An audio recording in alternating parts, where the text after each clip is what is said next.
He thought she was a nobody. He thought she was just a poor, quiet girl he had rescued from a life of poverty.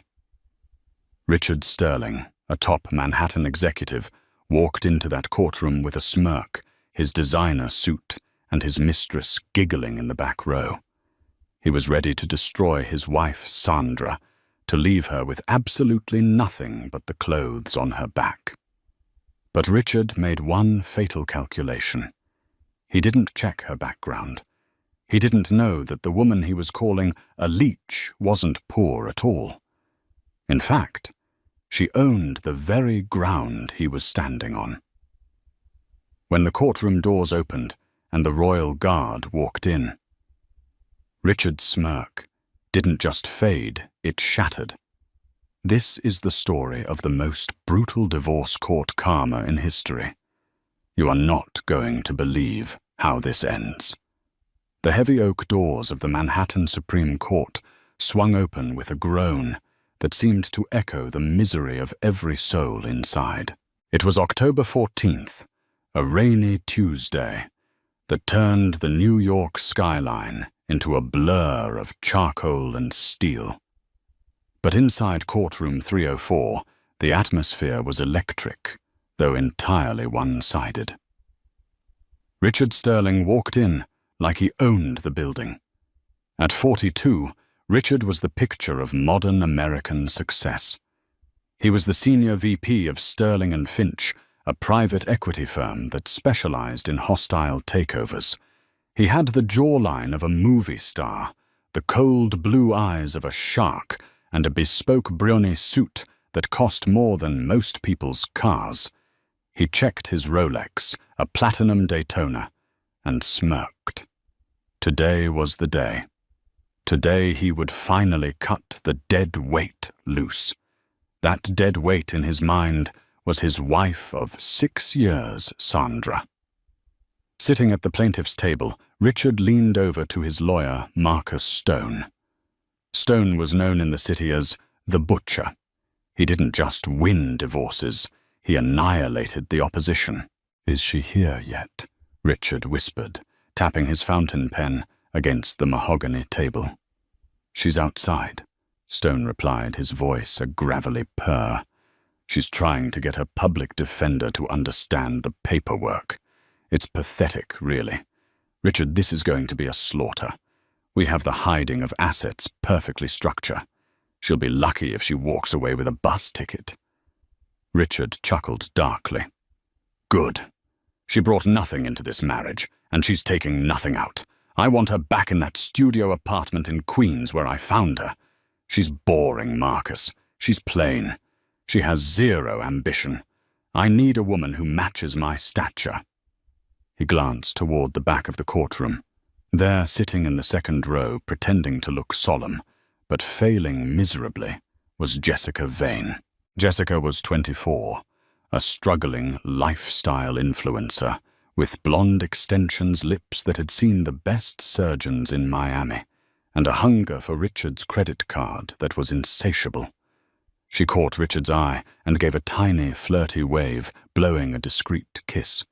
She was wearing a tight black dress that was entirely inappropriate for court, but Richard loved it. She was the trophy he felt he deserved. "Order all rise," the bailiff bellowed. Judge Anthony Calvetti walked in. He was a no-nonsense jurist with a reputation for hating time-wasters. He took his seat and adjusted his glasses. "Docket number 4492, Sterling versus Sterling. Counsel, state your appearances." "Marcus Stone for the plaintiff. Richard Sterling, Your Honor." Stone boomed, exuding confidence. "Arthur Pendleton for the defendant. Mrs. Sandra Sterling." A soft, shaky voice came from the other side. Richard rolled his eyes. Sandra had walked in. She looked exactly as Richard described her to his friends, Mousy. She was wearing a grey wool cardigan that was 2 sizes too big, a plain black skirt and sensible flat shoes. Her brown hair was pulled back in a messy loose bun, and she wore zero makeup. She kept her head down, clutching a battered leather satchel. To the outside world, she looked like a woman defeated before the fight had even begun. She looked like a woman who had been crushed by the weight of her husband's success. Arthur Pendleton. Her lawyer didn't inspire much confidence either. He was an elderly man, perhaps 70, with a rumpled suit and a briefcase that looked like it had survived a war. He fumbled with his papers, dropping a pen as he stood up. Richard snickered audibly. Jessica giggled in the back. "Mr. Stone, proceed," Judge Calvetti said, looking bored already. "Your Honor." Stone began pacing the floor. "We are here to demonstrate that this marriage is irretrievably broken due to the defendant's complete lack of contribution. My client, Mr. Sterling, is a titan of industry. He has built an empire. Mrs. Sterling, on the other hand, has not worked a day in the last 6 years. She sits at home. She contributes nothing to the household finances. And now she has the audacity to demand alimony." Stone paused for dramatic effect, pointing an accusatory finger at Sandra, who was staring at her hands. "We have evidence, Your Honor, that Mrs. Sterling is merely a gold digger who trapped my client into marriage. We are filing for a complete dissolution of assets with zero spousal support. We are offering a one-time settlement of $10,000 to help her relocate. Given that she came into the marriage with debt, we find this generous." A ripple of shock went through the few observers in the court. Richard Sterling was worth an estimated $50 million. Offering his wife $10,000 was a slap in the face so hard it left a mark. Sandra didn't flinch. She didn't cry. She just adjusted her glasses. "Mr. Pendleton," the judge asked, "does your client wish to respond to this offer?" The old lawyer. Arthur stood up slowly. His hands were shaking slightly, but his voice was oddly calm. "Your Honor, my client rejects the offer. We are not asking for half of Mr. Sterling's assets." Richard leaned back, whispering to Stone. "See, she knows she can't win. She's going to fold.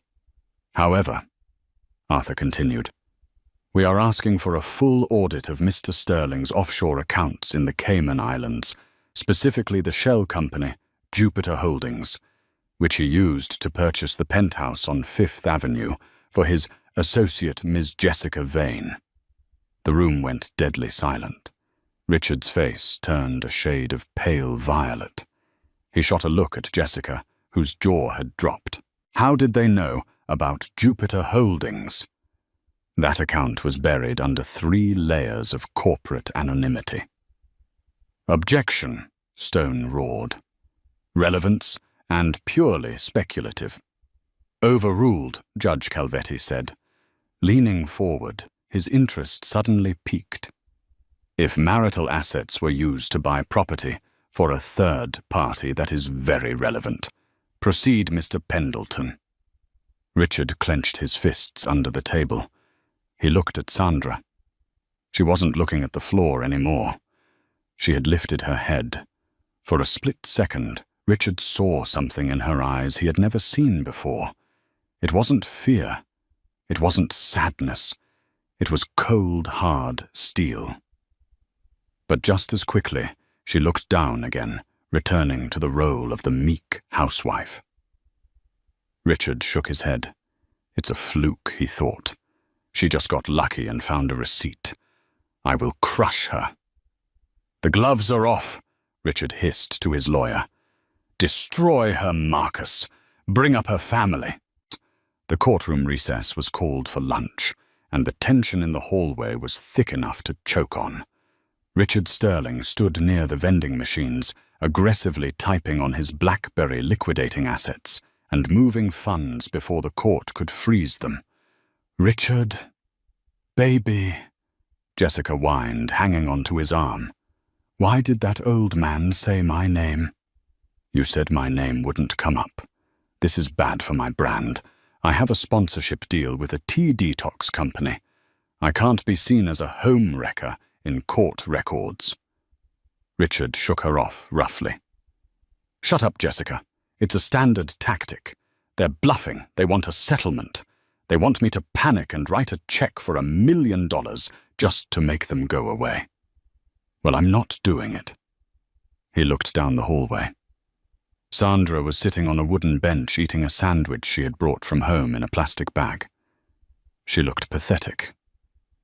Richard walked over to her, his expensive shoes clicking on the linoleum. He towered over her.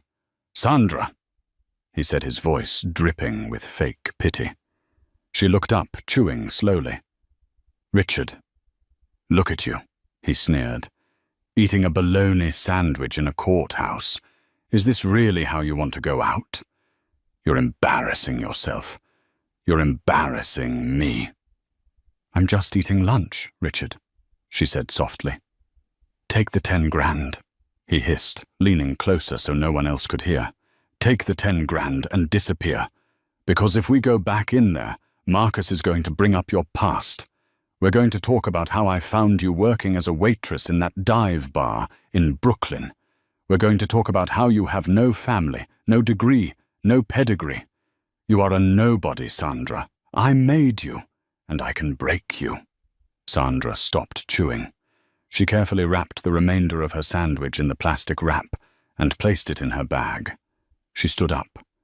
Even in her flat shoes, she held herself with a posture that was surprisingly regal. "You didn't find me in a dive bar, Richard," she said, her voice calm and measured. "You found me in a jazz club. I wasn't a waitress. I was helping the owner who was a friend." "Same thing." Richard waved his hand dismissively. "You were poor. You had holes in your shoes." "I liked those shoes," she said simply. "Richard, I'm going to give you one chance. Stop this. Stop the lies. Admit to the infidelity, agree to a fair split of the assets acquired during the marriage, and let's end this quietly. I don't want your millions. I just want what is fair." "Fair?" Richard laughed, a harsh barking sound. "Fair is what I say it is. You want a war, you got one. I'm going to make sure you can't even get a job cleaning toilets in this city when I'm done with you." He turned on his heel and stormed back to Jessica, who was busy checking her makeup in her phone camera. "What did she say?" Jessica asked.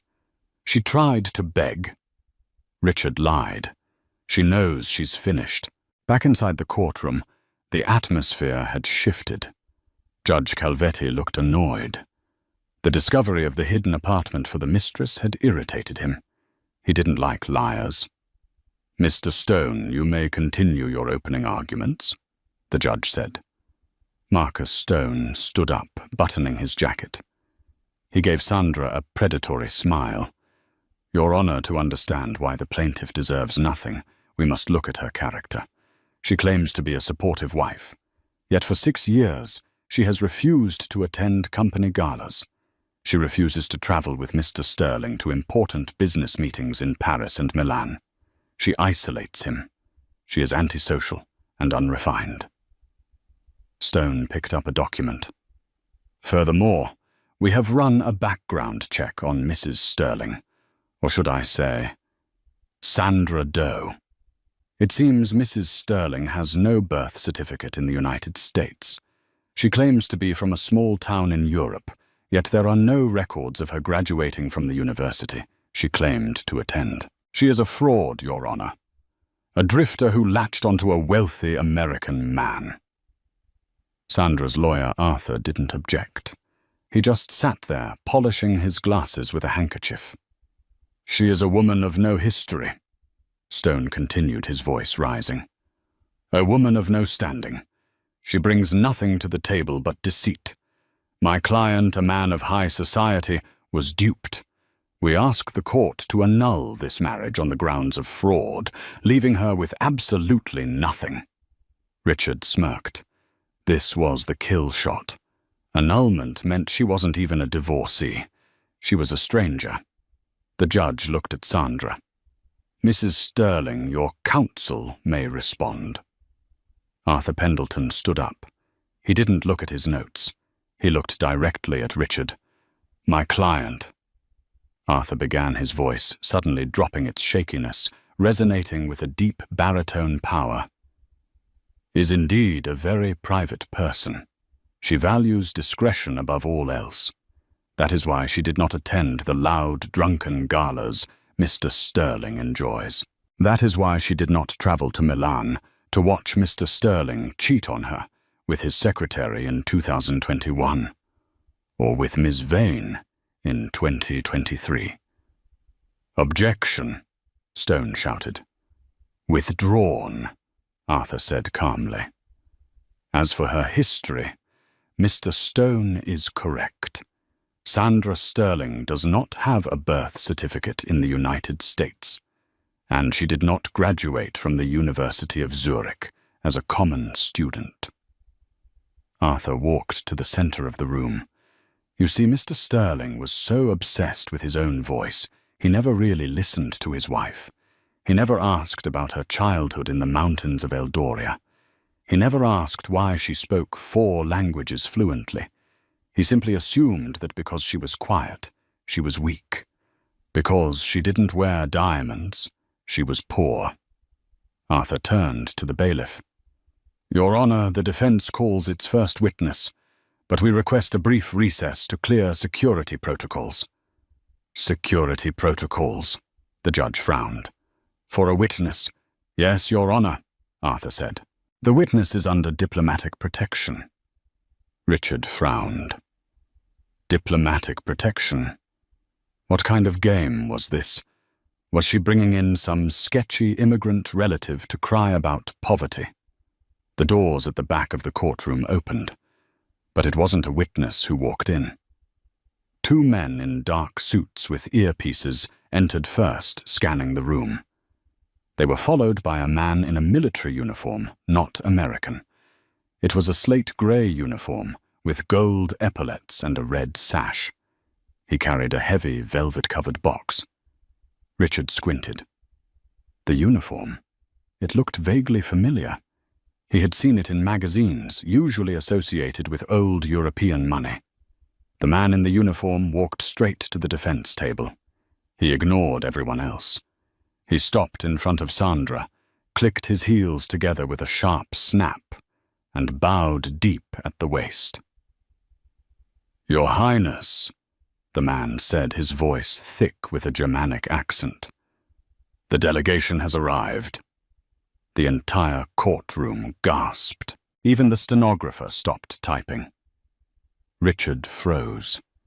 Highness Sandra Sterling. The woman in the oversized cardigan slowly stood up. She reached up and pulled the messy bun out of her hair, letting the long chestnut locks cascade down her back. She took off her glasses and set them on the table. She turned to Richard. The look of submission was gone. In its place was a look of absolute terrifying authority. Thank you, Colonel, Sandra said, her voice clear and commanding. You may present the seal to the judge. Richard felt a cold sweat break out on his neck. He looked at Jessica. She looked confused. Richard, she whispered, why is that guy bowing to her?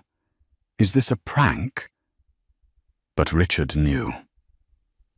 Deep in his gut, the sickness was starting to rise.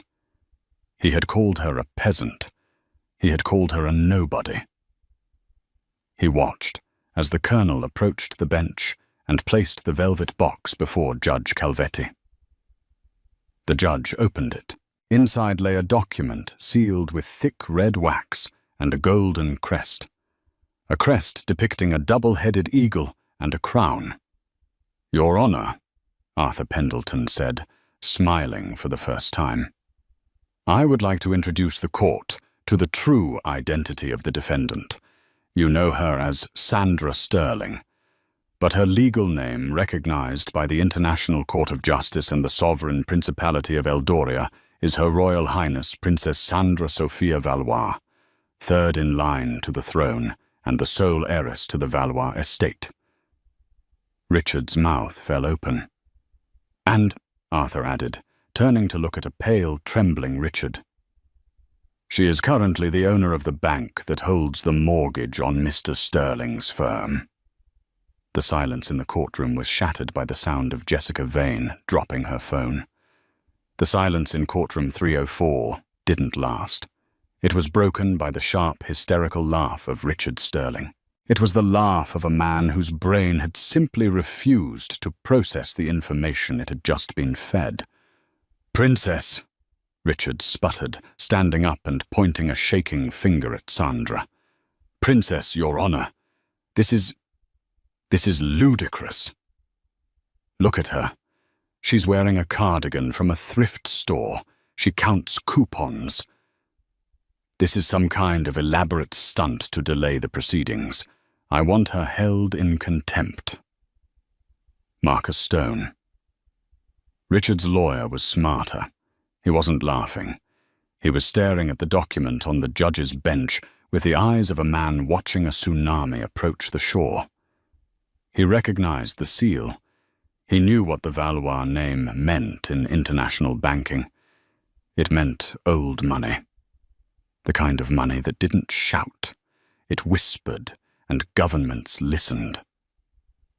"Sit down, Mr. Sterling," Judge Calvetti ordered, his voice stern. He was studying the documents with intense fascination. "Mr. Stone, I have reviewed the credentials provided by the Colonel here. They appear legitimate. The Department of State has validated the seal." The judge looked over his glasses at Sandra. "Mrs. Sterling. Or should I say, Your Highness. Why the deception? Why enter a marriage under a false pretense of poverty?" Sandra remained standing. She didn't look at the judge. She looked at Richard. Her eyes were filled with a sadness that was rapidly hardening into ice.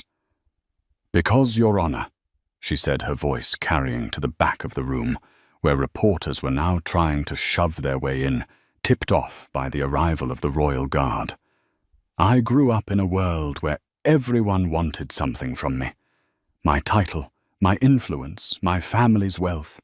I wanted to be loved for me. Just Sandra, not the princess." She took a step toward the plaintiff's table. "When I met Richard 6 years ago, I thought I had found it. I thought he loved the quiet girl in the jazz club. I hid my background to protect our love. I lived on his budget. I cleaned his apartment. I cooked his meals.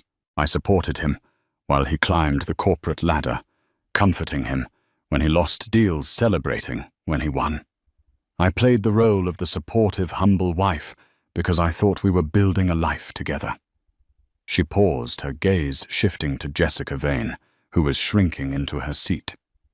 "I didn't know that while I was saving money by clipping coupons so we could afford his image, he was spending thousands on dinners with women like her."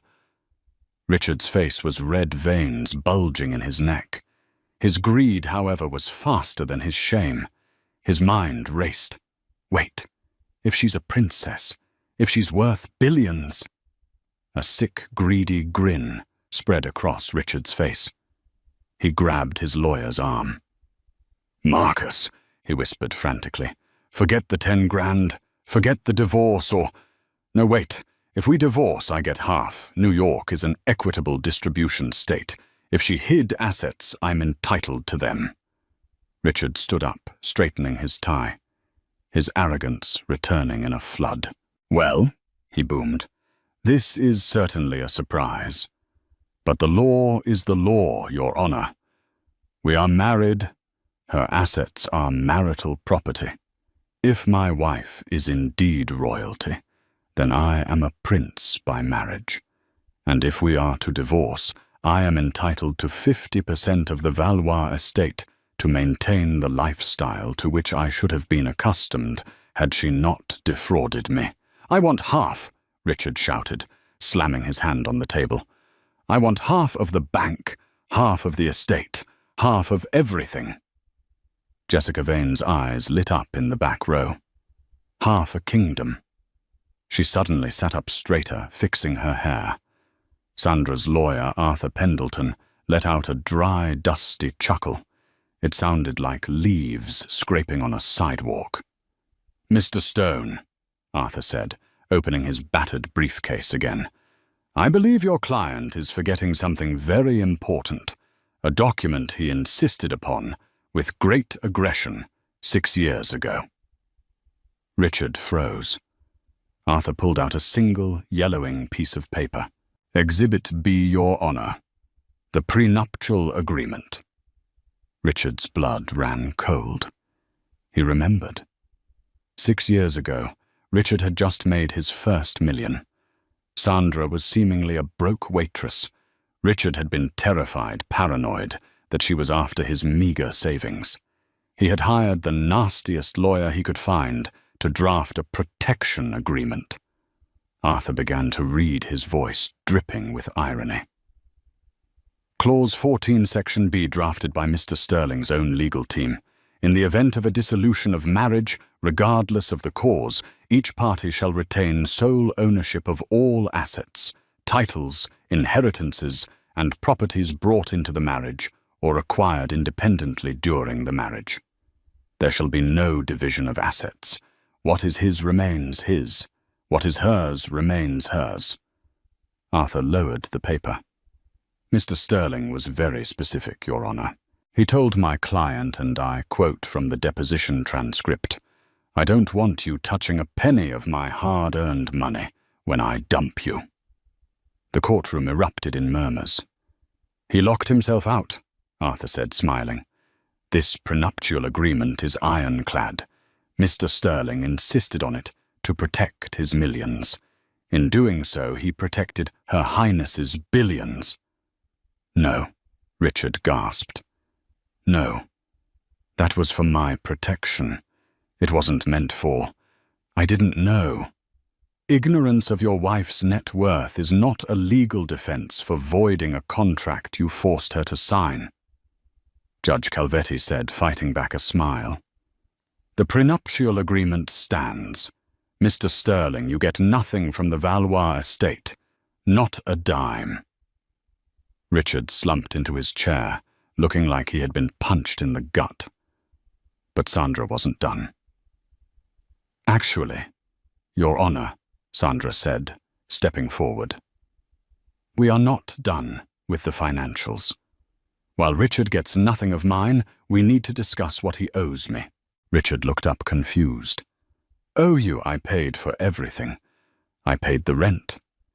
I paid the bills." "Did you?" Sandra asked softly. "Or did you pay them with money you borrowed?" Arthur Pendleton pulled out a thick stack of files. "Part 4 of our submission, Your Honor. The matter of Sterling and Finch and the loans from the Eldoria Royal Bank." The air in the courtroom had shifted from tense to predatory. Richard Sterling was no longer the hunter. He was the wounded gazelle, and the lions were circling. "What are you talking about?" Richard snapped, though his voice lacked its usual bite. "My firm is solid. We have liquidity." "Mr. Sterling," Arthur said, "your firm, Sterling and Finch, operates largely on leveraged buyouts. You borrow massive amounts of money to buy companies, strip them for parts, and sell them. It's a risky business model. And 3 years ago, when your hostile takeover of the Tech Core group failed, you needed a massive influx of cash to stop your company from collapsing." Richard went pale. That was a secret. Only his CFO knew about the Tech Core disaster. "You took out a private loan," Arthur continued. "A loan of $25 million. You secured it through a shell corporation in Zurich to hide it from your board of directors. The lender was Vanguard Capital." "So what?" Richard said, sweating profusely. "It's a standard business loan. I'm servicing the debt." "Vanguard Capital," Sandra cut in, her voice sharp, "is a wholly owned subsidiary of the Valois Royal Estate. I am the lender, Richard." Richard's mouth opened and closed like a fish out of water. And, Sandra continued, walking closer to him, you are not servicing the debt. You missed the last 3 payments because you were too busy buying a penthouse for Ms. Vane. Sandra turned her gaze to the second row. Jessica Vane saw the look and physically recoiled. Let's talk about that penthouse, Sandra said. Apartment 4B at the Obsidian Tower. $5 million. Paid for by Jupiter Holdings. But Jupiter Holdings has no income. The money was siphoned from the Sterling and Finch operating accounts that are collateral for the loan you owe me. That's embezzlement, Judge Calvetti noted, his eyebrows raising. And fraud. Exactly, Your Honor, Arthur said. Since the funds used to purchase the apartment were stolen from the collateral of the loan, the apartment is technically the property of the bank, which means it is the property of Her Highness. Sandra looked at Jessica. Ms. Vane, I understand you have been redecorating. I hope you haven't unpacked everything. Jessica stood up, her face patchy with anger and fear. You can't kick me out. It's my apartment. Richard put it in my name.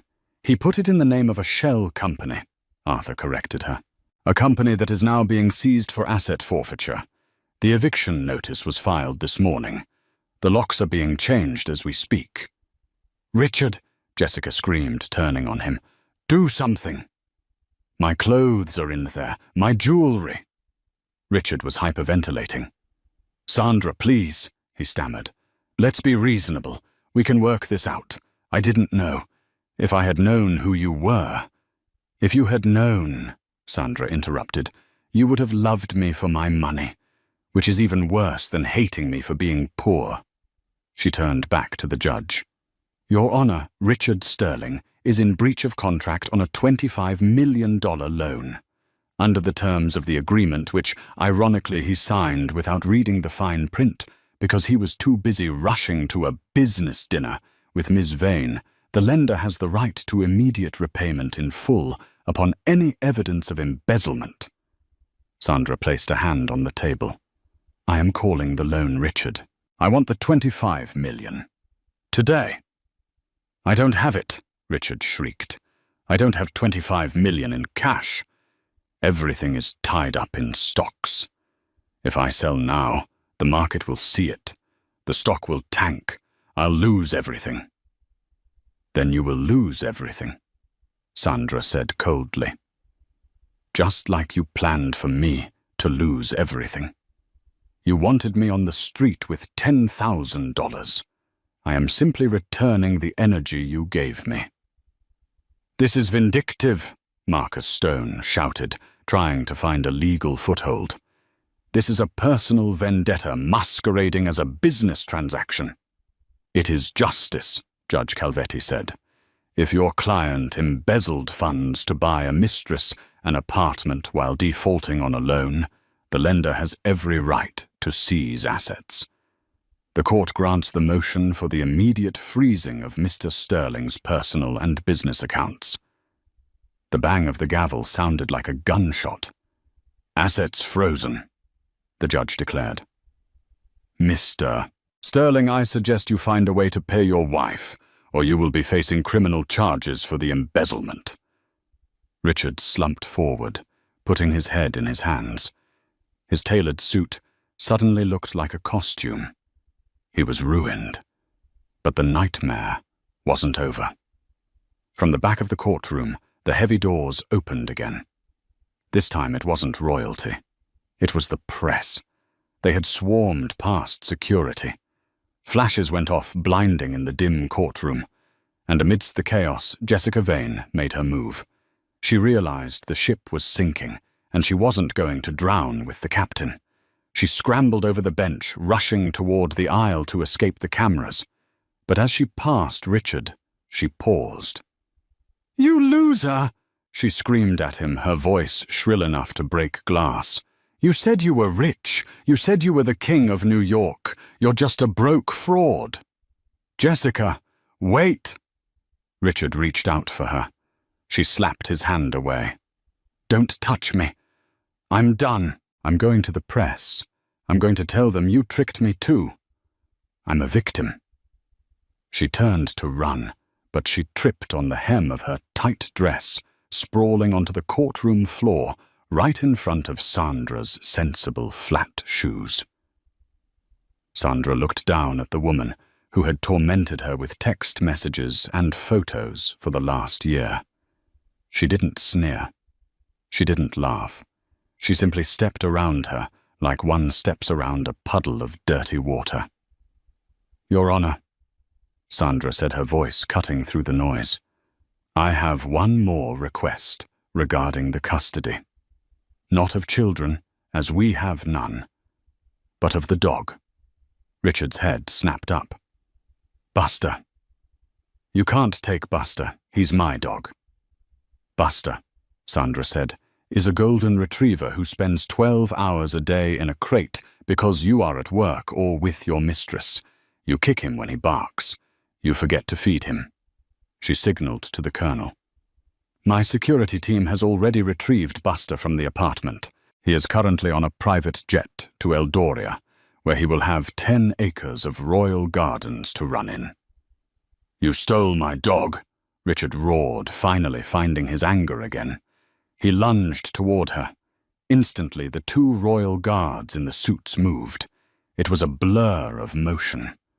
Before Richard could get within 3 feet of Sandra, he was face down on the parquet floor, his arm twisted behind his back, a knee pressed into his spine.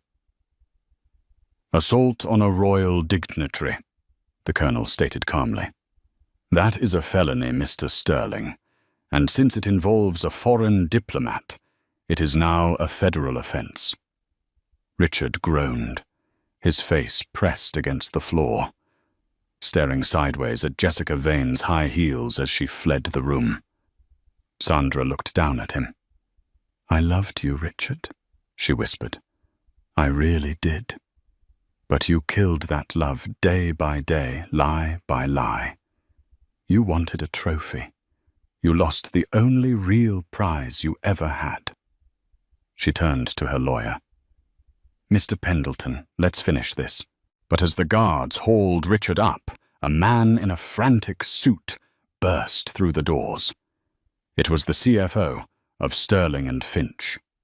"Mr. Sterling," the CFO yelled, ignoring the judge and the guards. "Mr. Sterling." "The news." "It's out. The news that the Royal Bank has called the loan. The stock is free-falling. The board is holding an emergency meeting. They're voting to oust you as CEO." Richard's eyes went wide. It wasn't just the money. It was his identity, his job, his title. "No," he whimpered. Sandra paused at the door. She looked back. "Oh," she said. "I forgot to mention. I bought the majority shares of Sterling and Finch this morning. I'm the new chairman of the board. And Richard, you're fired." The transition from the plush temperature-controlled environment of the courtroom to the chaos of the sidewalk outside the Manhattan Supreme Court was jarring. Richard Sterling did not walk out. He was marched out. The federal agents who had taken custody of him weren't the polite corporate security types he was used to bullying at his office building. These were agents from the Southern District of New York, SDNY, the most aggressive prosecutor's office in the country, known for eating Wall Street wolves for breakfast. "Hands on your head. Watch your head," an agent barked as they shoved Richard toward a waiting unmarked SUV. The flashing lights of the press cameras were blinding. It was a media circus. The story had leaked instantly. "Billionaire princess takes down Wall Street cheat." It was the kind of headline that sold newspapers, and the paparazzi were in a frenzy. Richard," a reporter from the New York Post screamed, thrusting a microphone at the window as the car door slammed. "Is it true you stole money to buy a mistress a condo? How does it feel to be fired by your own wife?" Richard didn't answer. He couldn't. He was hyperventilating in the back of the car, his wrists handcuffed so tightly the metal bit into his skin. He looked down at his platinum Rolex Daytona. "I'll take that," the agent sitting next to him said, holding out a hand. "What? No," Richard stammered. "This is personal property. The prenup. The prenup covers civil assets in a divorce," the agent said, his voice devoid of sympathy. "This is a federal seizure for a criminal investigation into wire fraud and embezzlement. Proceeds of crime. Hand it over." Richard watched, trembling, as the agent unclasped the watch, the symbol of his status, the first big purchase he'd made when he became a VP, and dropped it into a plastic evidence bag. It landed with a hollow thud. The ride to the Metropolitan Correctional Center, MCC, in Lower Manhattan was silent. This wasn't the country club prison he had joked about with his finance buddies. This was where they held terrorists and drug lords. The Guantanamo of New York. As Richard was processed, stripped of his Brioni suit and forced into a stiff, bright orange jumpsuit that smelled faintly of mildew and industrial detergent, the reality of his situation began to sink in. He wasn't Richard Sterling, the master of the universe, anymore. He was inmate number 74922. Back in the city, the dismantling of his life was happening at lightning speed. Sandra stood in the penthouse of the Obsidian Tower, the apartment Richard had bought for Jessica. It was a gaudy display of new money, white leather sofas, gold leaf mirrors, and aggressive modern art. "Your Highness," the colonel said, walking in with a tablet. "We have secured the premises. Ms. Vane has fled, but she left most of her belongings." "Burn the furniture," Sandra said, her voice calm. "Donate the clothes to a women's shelter, but remove the labels first. I don't want anyone knowing where they came from." "And the bank accounts?" the colonel asked. "Frozen," Sandra confirmed. She walked to the window, looking out over the city that Richard thought he owned. He thought he was playing chess, Colonel, but he didn't realize he was playing on a board I bought 10 years ago. Meanwhile, Jessica Vane was discovering that loyalty in the world of influencers is thinner than smartphone glass. She was sitting in a Starbucks 3 blocks away, furiously trying to delete photos from her Instagram. Every photo of her and Richard on a yacht, every photo of the diamond necklace he bought her with stolen funds, every smug caption about manifesting abundance. But the internet is forever. Her comments section was already a war zone. Thousands of comments poured in. "Home wrecker. You stole from a princess. # Team Sandra. Give the money back." Jessica's phone buzzed. It was her agent, Mike. "Mike," she cried, relief flooding her voice. "Thank God. You have to help me spin this. We can say I was a victim, too. We can say he lied to me about being separated. We can do an exclusive interview with Oprah." "Jessica," Mike said, his voice cold, "the agency is dropping you. Effective immediately." "What?" Jessica shrieked, causing patrons in the coffee shop to turn and stare. "You can't drop me. I have a contract, the tea detox deal." "The tea company just called," Mike said. "They're suing you for breach of morality clause. And Jessica, I'd get a lawyer if I were you. The feds just called my office looking for you. They want to know about the jewelry Richard gave you. If you accepted gifts knowing they were bought with stolen money, that's receipt of stolen goods. That's jail time." The line went dead. Jessica stared at the phone. Her hands started to shake. She looked out the window and saw a police cruiser slowly rolling down the street. Panic, cold and sharp, seized her chest.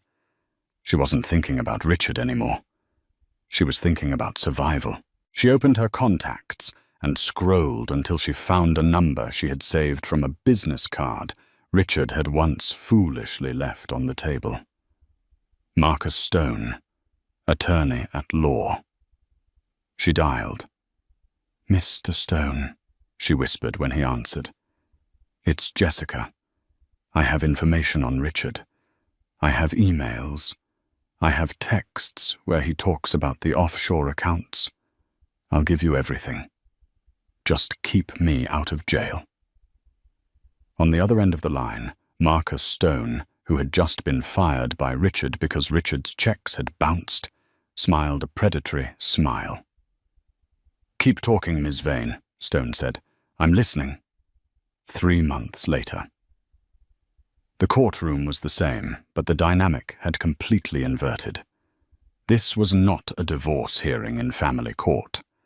This was the Federal District Court, presided over by Judge Sylvia Thorne, a woman known in the legal circuit as the Hammer.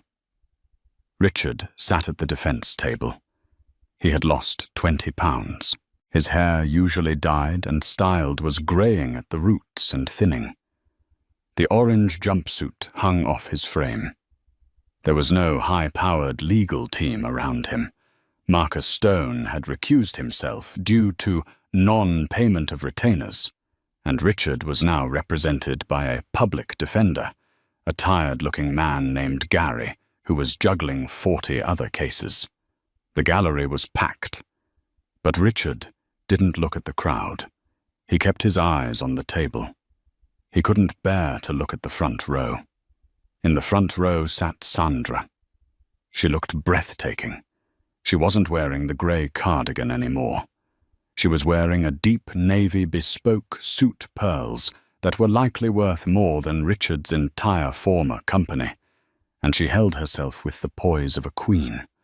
Beside her sat Buster the golden retriever, wearing a service dog vest, looking healthier and happier than he had in years. "Mr. Sterling," Judge Thorne said, looking down from the bench, "you have pleaded guilty to 3 counts of wire fraud, 1 count of embezzlement, and 1 count of tax evasion. The evidence against you is overwhelming." I was under pressure," Richard rasped into the microphone. "I intended to pay it back. It was just a liquidity crunch." "You stole $25 million from a bank owned by your wife to buy luxury goods for a mistress," Judge Thorne said, her voice dripping with disdain. "That is not a liquidity crunch. That is greed." "Your Honor," the prosecutor stood up. "The government would like to call 1 witness for the sentencing phase, to speak to the defendant's character and intent." "Proceed," the judge said. "The government calls Ms. Jessica Vane." Richard's head snapped up. "Jessica." The side door opened. Jessica walked in. She wasn't wearing her usual flashy clothes. She wore a modest beige dress and flats. She didn't look at Richard. She walked straight to the witness stand. "Ms. Vane," the prosecutor asked, "can you tell the court what Mr. Sterling told you regarding the funds used to purchase the apartment?" Jessica took a deep breath. She had cut a deal. Full immunity in exchange for testimony. She was going to bury him to save herself. "He told me." Jessica's voice wavered, then strengthened. "He told me that his wife was stupid. He said she was a leech and that he was going to drain every account before he divorced her so she would starve. He laughed about it. He said he was moving the money to the Caymans so the courts couldn't find it. He explicitly said, 'I'm going to leave her in the gutter.'" A gasp went through the courtroom. Richard stood up, his chains rattling. "Liar. You told me to do it. You said you wouldn't be with me unless I bought the penthouse. Order." Judge Thorne banged the gavel. "Sit down, Mr. Sterling." "She's lying," Richard screamed, tears streaming down his face. "I did it for you. I loved you." Jessica looked at him then, cold and detached. "And you didn't love me, Richard. You loved that I made you feel like a big man. But you're small. You're so small." Richard collapsed back into his chair, sobbing. It was a pathetic sound. The master of the universe was gone. All that was left was a lonely, broken man. The judge adjusted her glasses. "Mr. Sterling, your actions were calculated, cruel, and malicious. You attempted to defraud not just a bank, but the person who should have been your partner in life. You attempted to weaponize the legal system to abuse your wife financially." She picked up a paper. "However, the victim, Her Highness Princess Sandra, has submitted a statement." The judge looked at Sandra. Sandra nodded slightly. "She has requested that the court show mercy," the judge said, surprising everyone. "She states that she does not wish for you to rot in prison for the rest of your life, as she believes in the potential for redemption." Richard looked up, hope flaring in his eyes. "Mercy, she still loves me, therefore," the judge continued, "I am sentencing you to 10 years in federal prison. However, per the victim's request, I am recommending you be placed in the minimum security facility in upstate New York, on one condition." "Condition," Richard whispered. "The facility runs a mandatory vocational program," the judge said, a small smile playing on her lips. "Her Highness has endowed a new wing of the prison specifically for this program. It is a laundry service. You will spend your 10 years washing, drying, and folding the uniforms of other inmates. You will learn the value of the domestic labor you so despised your wife for doing." The gavel banged. 10 years. Remanded to custody immediately." Richard was hauled to his feet. As he was dragged away, he looked back at Sandra one last time. She wasn't smiling. She wasn't gloating. She just looked relieved. She raised her hand and gave a small, final wave. "Bye, Richard," she mouthed. Then she turned to the colonel. "Come on. We have a board meeting at Sterling and Finch. I'm renaming the company today." "What will you call it, Your Highness?" the colonel asked, as they walked out, the press parting like the Red Sea for them. Sandra smiled, putting on her dark sunglasses. "Phoenix Capital," she said, "because we rise from the ashes." 1 year later. The humidity in the laundry block of the Otisville Federal Correctional Institution was suffocating. It smelled of bleach, stale sweat, and regret. Inmate 74922 wiped his brow with the back of his arm. Richard Sterling, once a man who wouldn't touch a door handle without hand sanitizer, was elbow deep in a cart of wet grey prison uniforms. "Hey, Sterling," a guard shouted from the catwalk. "Pick up the pace. Block B needs those jumpsuits folded by noon, or you're missing lunch." "Yes, sir," Richard mumbled, grabbing a heavy wet shirt. His hands, once manicured and soft, were now red-chapped and covered in calluses. He moved mechanically. Shake, fold, stack. Shake, fold, stack. It was the same routine day in and day out. The irony was a bitter pill he had to swallow every single morning. He had mocked Sandra for doing the laundry.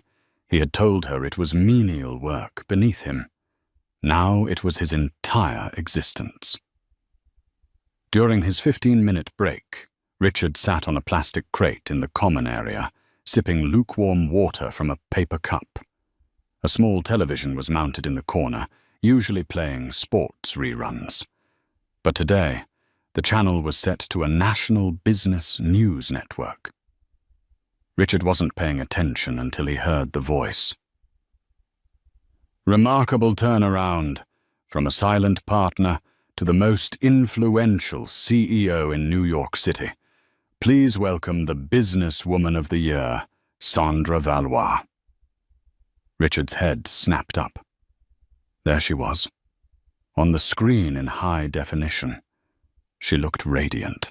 She was wearing a cream-colored suit that exuded power and grace. Her hair was loose, shining under the studio lights. She didn't look like the mousy woman he had divorced. She looked like a queen. The interviewer leaned in. "Your Highness, your company Phoenix Capital has just acquired the very firm that once tried to ruin you. You turned a failing predatory lending company into a massive non-profit that helps low-income families buy their first homes." "Why?" Sandra smiled. It was a genuine smile, one Richard realized he hadn't seen in years, because he had been the one extinguishing it. "Because," Sandra said, softly looking directly into the camera, "I know what it feels like to be underestimated. I know what it feels like to have someone look at you and assume you are worth nothing.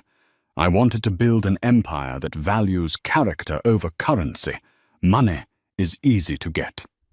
Loyalty. That is the true luxury." Richard felt a lump form in his throat. "And," the interviewer added, "we have to ask. There are rumors of a new romance, a certain duke from Spain." Sandra laughed, a bright, happy sound. "I am very happy. I have found a partner who loves me for who I am, not for the title I hold. He doesn't care about the crown. He just likes walking the dog with me."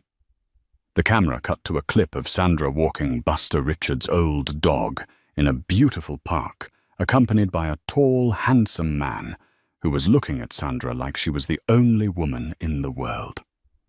Richard stared at the screen, his eyes burning. He had that. He had all of that. He had a woman who loved him when he was nobody. He had a loyal dog. He had a comfortable life. But he had thrown it all away for a shallow influencer and a penthouse he couldn't afford. Speaking of the influencer, the news ticker at the bottom of the screen scrolled past a minor headline. "Former social media star Jessica Vane files for bankruptcy. Caught shoplifting at Walmart." "Hey, Sterling," another inmate, a large man named Miller, nudged him. "Ain't that your ex-wife?" Richard looked at the screen, then down at his chapped hands and his orange jumpsuit. "No," Richard whispered, his voice cracking.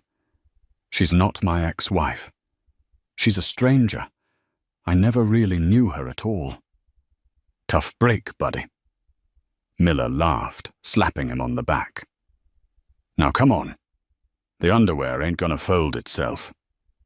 Richard stood up. He took one last look at Sandra's smiling face on the screen, then turned his back on the life he could have had and walked back into the steam. Wow. Talk about a reality check, right? Richard thought he was playing chess, but he didn't even realize he was just a pawn in a game Sandra owned from the start. It's a brutal lesson, but a necessary one. When you marry for money, you'll pay for it every single day. And when you underestimate the quiet ones, you usually end up making the loudest mistakes. I want to know what you would have done if you were Sandra. Would you have shown Richard mercy and sent him to the laundry room? Or would you have let him rot in maximum security? Let me know your verdict in the comments below.